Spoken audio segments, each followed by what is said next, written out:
we are going to start with the first keynote this morning, so I'll change language.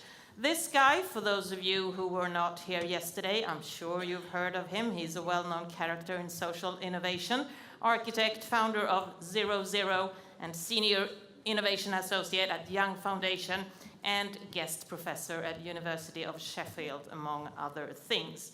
He is a real institutional innovator, and the way he presents himself on Twitter is a very good way to present him, I guess. He's writing, "I'm designing the institutional infrastructure for tomorrow." And he's here to talk about from grassroots to system change. Indy Johar, welcome.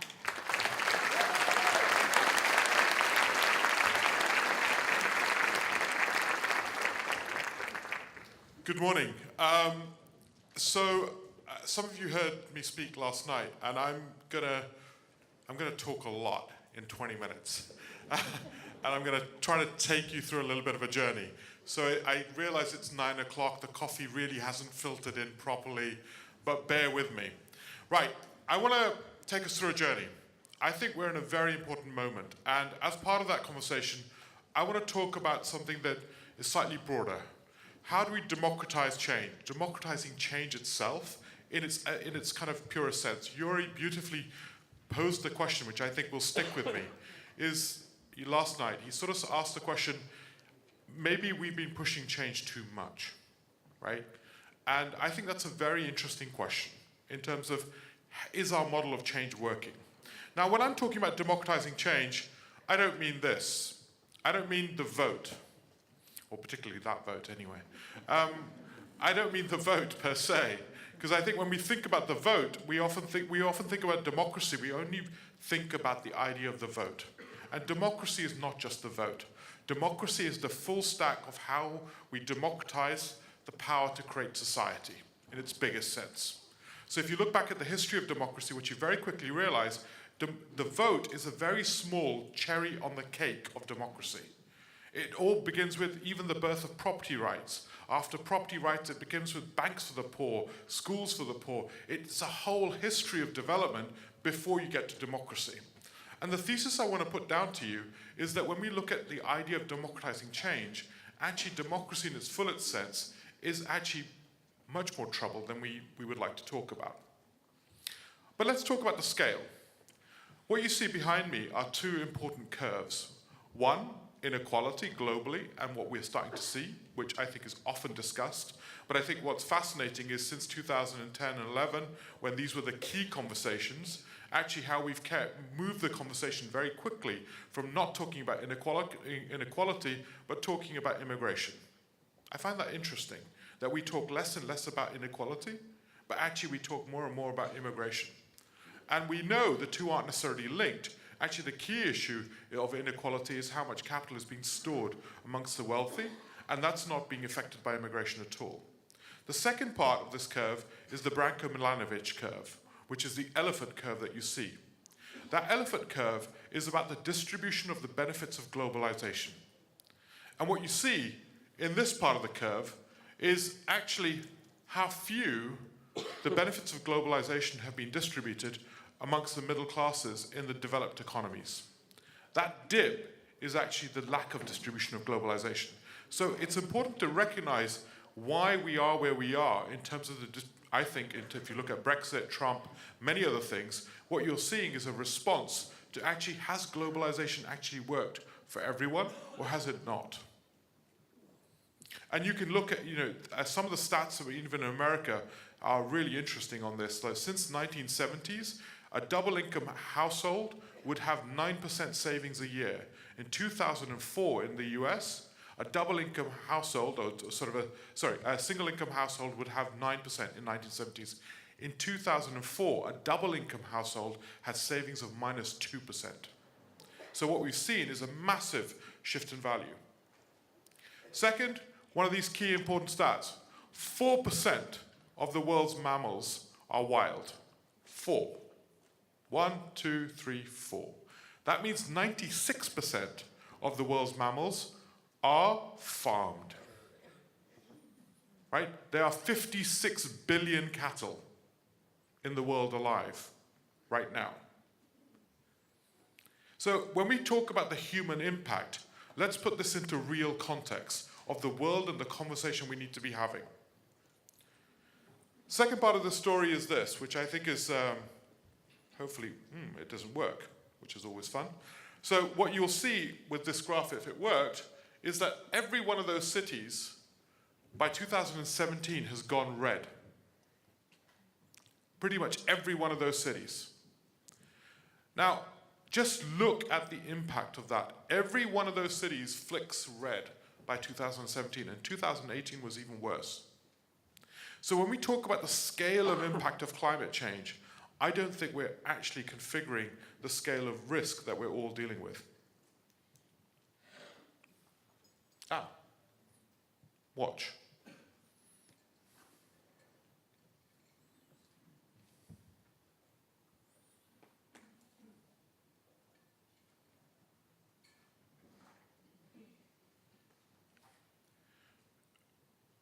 So, as we all sit here talking about social innovation, let's talk about it at the scale of challenge we face.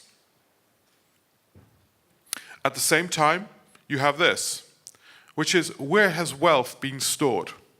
For all the talk about digital technologies and everything else that we hear everywhere else, this is the UK as a piece of stats. Land has been the majority location where wealth has been stored and extracted. Land. In an age of digital tech, it is dirt which is stealing all the money. It's really interesting to think about that. So where is wealth being stored? Where's the concentration of power? Where's the concentration of wealth? And then, actually put this into context. I think we're in the biggest transformation of our labor market since probably the 1800s. So we are about to face the largest disruption of labor markets and workforces that we've ever seen. And the last time we were doing this, we were building institutions of the future. We were reimagining schools. We were reimagining the roles of universities. We were reimagining housing. We were reimagining the welfare state to take account of this transition. So why I put this on the table is, if you look at the scale of transition in the next 10 years, I think we're going to have to reimagine the human development infrastructure at a fundamental level to actually unlock the capacity of tomorrow. But at the same time, we're living in a world which is hunting unicorns. Billion-dollar organizations that make us like pictures. Great. Right? So I want us to put proportionally, what is the scale of the challenge that we're dealing with? And this is real, with millions of people. We now have 68 million people that are effectively made landless as a result of environmental climate change. 68 million people. That is more than World War II. That is expected to be, by 2050, something like 250 million people, right? Keep an eye on the numbers. They are extraordinary right now. But at the same time, what we have is this discourse. So you have climate change being discussed, and you have ministers, certainly in the UK, talking about banning straws. I'll help you. Straws are 0.01% of actually the plastic pollution. 0.01%. That is their impact in terms of plastics alone. Why is that? Why is it, when we know those stats, the political discourse is about banning what? Straws.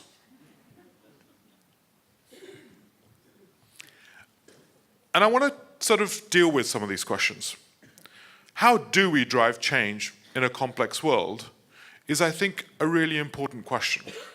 Because I think in some aspects, and I'll be slightly, I think social enterprise was perhaps the convenient fusion of the idea of how we create wealth and how we thought we could deal with social problems. Right? It was like, great, we'll get economic development, we'll create jobs, and we'll solve world problems. And it was like, well, and we can do it through this kind of vehicle called social enterprise. But I suppose what we forgot to think about was, what were the nature of social problems? That is effectively a mapping of all the drivers behind obesity. It was done by the UK Cabinet Office. And what you quickly realize is there is no one single magic bullet.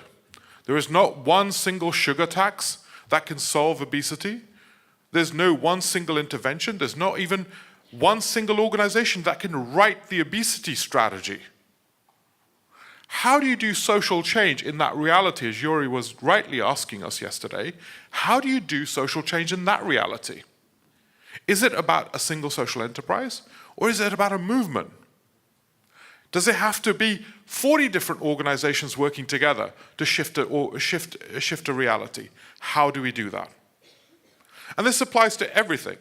If you want to look at children's outcomes, well, educational outcomes, well, you can do prenatal nutrition, postnatal nutrition, breakfast clubs, air pollution. Air pollution takes out 1 year of education on a child. We can keep going, financial stress and its impacts on households.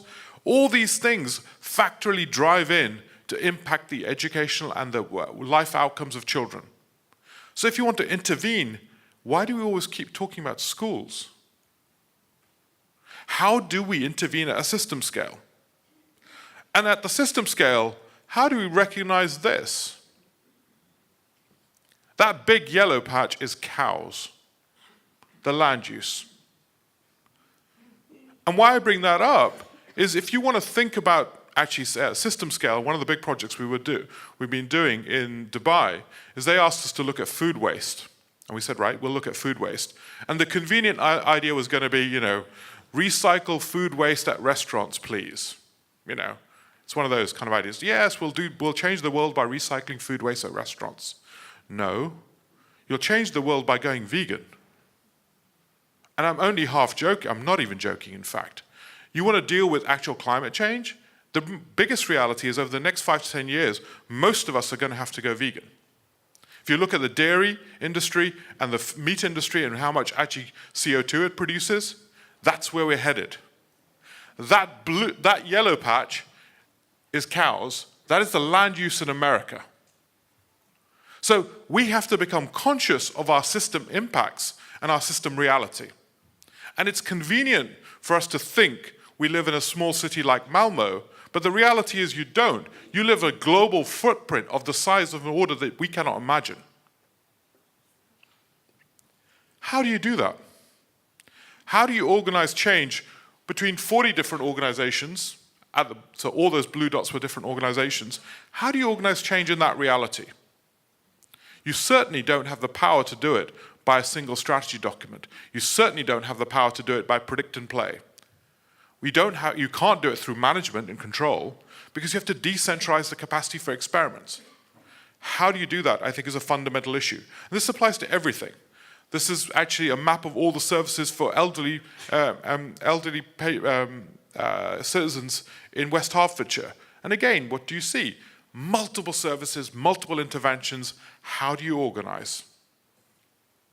And you can keep going. Just to show, homeless services. Actually, most homeless services in the UK are not about homelessness, they're about public housing allocation. They're called homeless services, right? They're about public service allocations. And what you start to very quickly realize as you go through some of this stuff is that intervention cannot just be at the product and service level. It has to be diagonally, all the way from services to policy and regulation. And how do you create the movements of operating at that scale is fundamental. So if we're talking about dealing with complex change, we have to talk about dealing with complex change diagonally, from products and services all the way down to policy and regulation, and also political legitimacy. How do you build the legitimacy of this discourse? So the work that Imi Kaur has been doing in radical childcare in Birmingham is extraordinary because she's been building a civic conversation about reframing the role of children in the city. She had parents reading policy documents in a book club. Pretty extraordinary. So how do you build a new civic discourse about this stuff is fundamental because it builds the politics of change, which is fundamental to this process. So if we're going to drive innovation in a systems world, and when you look at the data behind this stuff, it's extraordinary. And we've done some very interesting system maps at urban scale. You cannot imagine the interdependencies of these things. How do you operate? And I think operating for innovation at a system scale is fundamentally different from operating at a scale of individual and product service innovation. And that is going to be key to solving complex challenges. And if that's key, actually, does social innovation focus on social enterprise, or does it operate at a system scale? And how do we operate becomes fundamentally important. Second part of this thesis, and I've only got a few minutes left, but I think it's key. We could talk about the nature of problem, but I think at the center of this story is how we reimagine what it means to be human. And the thesis I want to put forward to you is that in every generation, we've reimagined what it means to be human to re-understand what it means to be part of the city and part of the lives that we lead. And I think we're living in the illusion of individuality. And I'll try to break this out. What does justice and fairness look like when we know, in terms of epigenetics, that actually the impacts of poverty transmit 2 generations down the line? What is justice? What is fairness? What is meritocracy? If actually inequality transmits 2 generations down the line. What is a fair analysis or fair examination when the impact of scarcity literally deteriorates people's ability to think? So you put people under financial stress, any one of us, by the way, yeah? If you put us under financial stress, our IQ typically drops by 12 to 13 points. If you reduce the quality of nutrition, which is actually really important, really critical, again, you see similar effects. Currently, the predictions are by 2100s, as a result of nutrition decline in our food, we're going to see up to 20 IQ point drops around parts of the world. What happens? What is equality? What is fairness when actually nutrition is fundamentally being eroded in young children's sort of food? What happens when even if you give the same food to children, and if one child is stressed, they will not absorb the nutrition, even if you give it to them in a stressful household? What is fairness? What is the actual reality that actually physically any one of you, more than 50% of you, is not even human DNA? You are a multitude of organisms. You aren't a singular object. And we already know that in neuroscience terms, your brain patterns are directly influenced by your friends and your social networks. So when your mum used to say, don't hang around with those children, they're going to influence you, she was right. She was absolutely right. They are. So this illusion of the individual that we've been living with and individual meritocracy, I think increasingly science is telling us is perhaps just that illusion. And what happens with issues of long-term scars, long-term emotional scars, emotional violence? How will we understand that in a world when we're talking about actually high performance, high cognitive, high emotional performance worlds and human beings? How will we deal with this? How do we understand the impacts of molecular violence at very core levels? This is Dr. David R. Williams's work. And again, I mentioned it briefly yesterday, extraordinary pieces of work, because what he analyzed was effectively how Black Americans in the US were actually, who were equally educated, were dying 10 years in advance of their peers. And it was to do with everyday racism, everyday micro-violence. Not physical stabbings, but actually how you treat each other. And as you do that, persistent levels of cortisone meant that actually you're more susceptible to obesity, heart disease, other diseases, and you're dying 10 years in advance. If I said to half of the room, I'm sorry, I'm going to kill you 10 years in advance, right? Now, if I do that to poverty, we know this, right? People in poor areas are dying, certainly in parts of London and many parts of the world, up to 20 years in advance of their peers. When you know the science of this, what is the social morality of this? When the science of this is now evident, what is the politics of this? So if we are multitudes, and the illusion of being individual is just that, a convenient illusion, how do we operate? How do you operate in a world where being lonely is equivalent of actually 15 cigarettes a day? 15 cigarettes.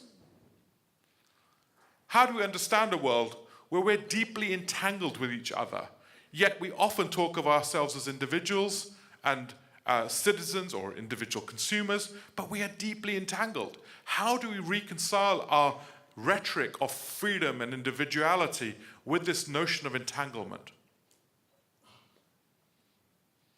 How do we reconcile the fact that we are they? In a deepest sense, we are together. Yet actually the last 200 years of thinking has all been about understanding us as individual atoms. The Newtonian Enlightenment was all about understanding us as individuals. Individual objects, individual science, from arts, from maths, from physics. It was all about isolating, putting things in vitro. But actually, increasingly in a systems world, an interdependent world, how do we understand that? How do we understand being human in an age beyond labor? And it doesn't mean a world of no work. It just means a different idea of work. How do we understand the idea of being human in a world where actually what we're talking about is unlocking not humans as overheads, but as a source of wealth? I'm running out of time, so I'm going to close I'm going to go through this very quickly. So we've said, reimagining being human, complex world, and then I think the kicker point I want to suggest is reimagining bureaucracy. Our bureaucratic models are based on an idea of what it means to be human as almost a homo economos, right? Homo economos, the idea of humans as rational economic actors. How do we re-understand this world when we know that a child going to prison costs, certainly in the UK it's £78,000, not a child, an adult going to prison costs £78,000. If you put that person into higher education, it's about 12 to 15,000. It costs more, substantively more, to send someone to prison than to put them in some of the best universities. What happens when we start to actually think about future accounting? So $1 Million Blocks in Chicago was a project which talked about urban blocks which are costing the state $1 million in reoffending. The reason why we don't do preventative intervention is largely because we don't have the accounting infrastructure. States do not account for future costs and liabilities, whether it's roads, transportation, or even in terms of actually social infrastructure and social costs. So if we want to invest in prevention, we're going to have to reimagine the accounting side of how we think about states and future costs. And we're going to have to think about these liabilities in fundamentally different ways. Bad housing drives healthcare costs. How do you link these issues is a fundamental issue. Whereas your social housing providers don't want to pay for the healthcare benefits, and the healthcare benefits don't want to pay for the housing. But these two costs are linked. How do you reimagine this world in a world where we are going to be talking about smart or connected contracts, digitized policy? How do we think about this is a fundamental thing. And too often in this discourse, we are not thinking about the world of regulation and how it's going to be transformed, and how it will create the opportunity to create a linked reality in the bureaucracy. How do we think about property rights? How many of you own houses? Put your hands up. Great. Have your houses gone up in value in the last 5 years? Come on, all your hands should be up pretty much. Right? So, here's a little trick. Your house, physically, if I was to move it to the middle of Russia, is worth nothing. Your physical house. The land is worth nothing too, I hope, because it's not agricultural grade land. Its value is, if this was a real estate show, it'd be location, location, location. What does that mean? Your house affords you monopolistic rights to the access of schools, transportation goods, parks, labor markets. It gives you monopolistic access to public goods. So what has gone up in value? It's not your house. It's not your land. It's common goods that have gone up in value, and it is all of us that are benefiting from those common goods. So when we understand the notion of property as a linked reality, it only operates in our collective existence. We have a fundamental different idea of private value and public value. Why am I talking about this? Because these conversations are increasingly not only technically possible to be done, but they're also politically possible to be actually discussed. So if we want to change tomorrow, I think we can start to recode some of the structural elements of our society in a way that's not been done for a generation. And you are the change makers of that tomorrow. And my big push to you is think about the nature of change. It will happen at reimagining bureaucracy. It will happen at reimagining what it means to be human collectively. It will happen at re-understanding how we drive change at a systems level. And this is happening in every sense of the word. And I can talk more about it, but I've significantly run over time. So if we want to talk about preventative health, which many of you hopefully should be, which is going to be the biggest transformation of our health spend, from going from treatment to prevention, it's fundamentally a question about health, data, new forms of institutions which actually talk about accountability, social smart prescribing, data-linked environments. We need to become part of a conversation which understands the institutional infrastructure, just not the social play of this stuff. Because that is central to delivering that reality. How do we go from object-based to outcome-based contracts in a smart world? That is now possible, and it was more possible than it's ever been. How will we reimagine the city in an age of outcome-based planning? All these things are possible. So I want to end here. My big plea to all of you is I think this is the next 10 years is about the fundamentals being transformed. The fundamentals of how we think about ourselves, how we think about change, and how we think about bureaucracy. And bureaucracy is not boring. It is the basis of how we've created civilizations. And our bureaucratic model is about to be reimagined in every sense, from accounting to contracting to policy, and it will open up radical new ways of either privatizing value or creating new forms of shared value. So, as people of change and people that are holding the light to make a better world, I strongly implore you that I think it's time to think big. And actually, it's time to go after the big issues, because they are being driven and they are being attacked by many other actors. And it's really important that social innovation embraces those big challenges. I apologize sincerely for going over time, but I thank you very much, all of you.